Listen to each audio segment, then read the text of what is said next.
बरपाल पंचायत समितिर पंचम साधारण बैठक अनुष्ठित। बरपाल पंचायत समितिर पंचम साधारण बैठक पंचायत समिति सभागृह रे अनुष्ठित हो जाइछि। पंचायत समिति बरपालर पंचम साधारण बैठक अध्यक्ष श्रीजुक्त विजय कुमार नाथक सभापतित्व रे अनुष्ठित होइथिला। सभा प्रारंभ रे समिति अध्यक्ष उपस्थित मान्यवर विधायक अनुगुल, मान्यवर विधायक छेंडीपदा तथा उपस्थित समस्त त्रिस्तरीय पंचायती राज व्यवस्थार सभ्यांकु स्वागत संभाषण प्रदान करी सभा कार्य आगे नेबाकू बरपाल गोष्ठी उन्नयन अधिकारी को अनुरोध करथिले।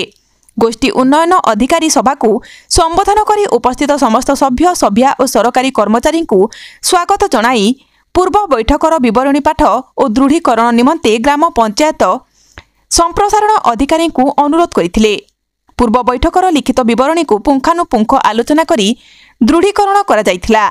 पानीय जल जोगाण रे विभिन्न अभियोग आसिथिबारु पूर्व बैठकर अनुपालन विवरणी प्रदान करने निमंते मान्यवर अनुगुल और छेंडीपदा विधायक मत प्रकाश करथिले।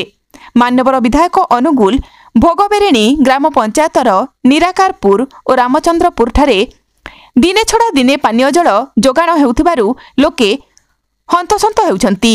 मात्र नूतन भूतल जल जोगाण व्यवस्था चालू हेले समस्यार तुरंत समाधान होई परिबो बोली मत पोषण करथिले।